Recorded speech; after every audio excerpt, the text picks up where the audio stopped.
ಸಮಸ್ತ ವೀಕ್ಷಕರಿಗೂ ನನ್ನ ನಮಸ್ಕಾರಗಳು.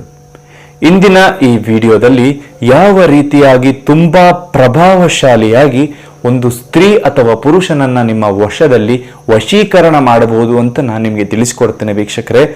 ಆದರೆ ಇದನ್ನ ಯಾವುದೇ ಕೆಟ್ಟ ಕೆಲಸಗಳಿಗೆ ಉಪಯೋಗಿಸೋದಕ್ಕೆ ಹೋಗಬೇಡಿ. ಕೇವಲ ನೀವು ನಿಮ್ಮ ಪ್ರೀತಿಯನ್ನ ಕಳೆದುಕೊಂಡಿದ್ದರೆ ಅಥವಾ ನಿಮ್ಮ ಪ್ರೀತಿ ನಿಮ್ಮಿಂದ ದೂರವಾಗಿದ್ದರೆ ಮಾತ್ರ ಉಪಯೋಗಿಸಿ ಅಂತ ಹೇಳ್ತಾ ಪ್ರಾರಂಭಿಸೋಣ.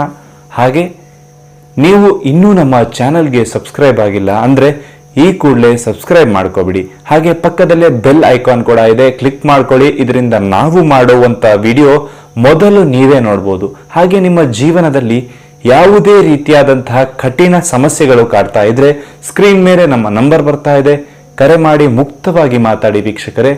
ಯಾವುದೇ ಕಠಿಣವಾದಂತಹ ಸಮಸ್ಯೆ ಇದ್ದರೂ ಕೇವಲ 7 ದಿನದಲ್ಲಿ ಶಾಶ್ವತ ಪರಿಹಾರ ಮಾಡಿಕೊಡಲಾಗ್ತದೆ. ಹಾಗಾದ್ರೆ ಬನ್ನಿ ಇಂದಿನ ಈ ವಿಡಿಯೋವನ್ನ ಪ್ರಾರಂಭಿಸೋಣ ವೀಕ್ಷಕರೇ. ಈ ಒಂದು ವಶೀಕರಣ ಮಾಡೋದಕ್ಕೆ ಯಾವ ಯಾವ ವಸ್ತುಗಳು ನಮಗೆ ಬೇಕಾಗುತ್ತೆ ಅಂತ ನಾನು ನಿಮಗೆ ತಿಳಿಸಿಕೊಡ್ತೇನೆ.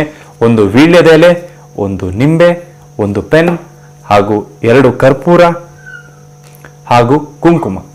ಕೇವಲ ಈ 5 ವಸ್ತುಗಳಿಂದ ಒಂದು ಸ್ತ್ರೀ ಅಥವಾ ಪುರುಷನನ್ನ ನಿಮ್ಮ ವಶದಲ್ಲಿ ವಶೀಕರಣ ಮಾಡ್ಕೋಬಹುದು. ನಾನು ನಿಮಗೆ ಹೇಗೆ ಅಂತ ತಿಳಿಸ್ಕೊಡ್ತೇನೆ.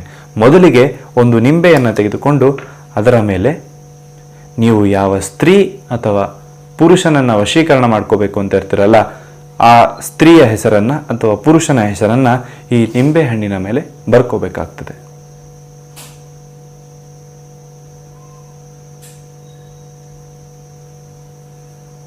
ನೀವಿಲ್ಲಿ ನೋಡ್ಬೋದು ವೀಕ್ಷಕರೇ ಯಾವ ರೀತಿ ಹೆಸರನ್ನ ನೀವು ಬರೀಬೇಕಾಗ್ತದೆ ಅಂತ. ನೋಡಿ ವೀಕ್ಷಕರೇ ಯಾವ ರೀತಿಯಾಗಿ ಇಲ್ಲಿ ಹೆಸರನ್ನ ಬರೆಯಲಾಗಿದೆ ಅಂತ ನೋಡಿ. ಯಾವ ರೀತಿಯಲ್ಲಿ ಈ ಹೆಸರನ್ನ ಬರೆಯಲಾಗಿದೆ, ಇಲ್ಲಿ ಯಾವ ಸ್ತ್ರೀ ಅಥವಾ ಪುರುಷನನ್ನ ನೀವು ವಶೀಕರಣ ಮಾಡ್ಕೋಬೇಕು ಅಂತ ಇರ್ತೀರಲ್ಲ ಅವರ ಹೆಸರನ್ನ ಬರಿಬೇಕು. ಹಾಗೆ ಈ ವೀಳ್ಯದ ಎಲೆಯಲ್ಲಿ ಒಂದು ಬೀಜಾಕ್ಷರ ಮಂತ್ರವನ್ನ ನೀವು ಬರೀಬೇಕಾಗ್ತದೆ ವೀಕ್ಷಕರೇ.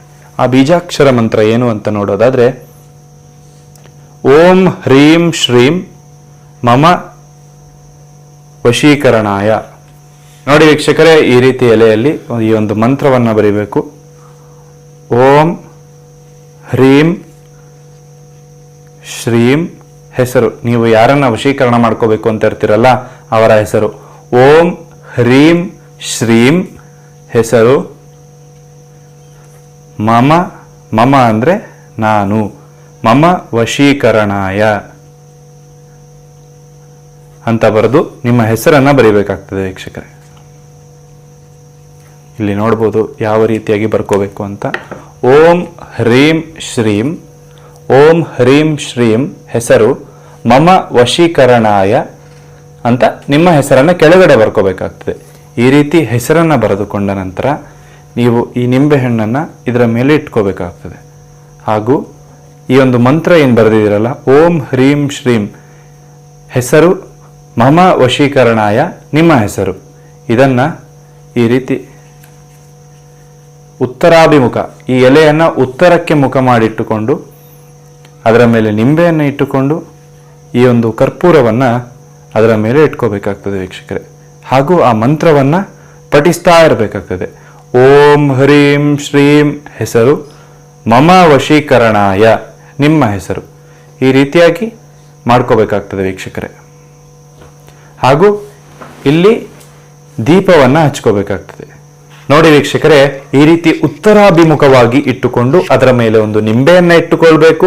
ನಂತರದಲ್ಲಿ ಒಂದು ಕರ್ಪೂರವನ್ನ ಕೂಡ ಅದರ ಮೇಲೆ ಇಟ್ಟುಕೊಂಡು ಈ ರೀತಿಯಾಗಿ ಅಗ್ನಿಸ್ಪರ್ಶವನ್ನ ಮಾಡಬೇಕು. ನೋಡಿ ವೀಕ್ಷಕರೇ ಈ ರೀತಿಯಾಗಿ ಅಗ್ನಿಸ್ಪರ್ಶವನ್ನ ಈ ನಿಂಬೆಹಣ್ಣಿನ ಮೇಲೆ ಮಾಡಬೇಕು.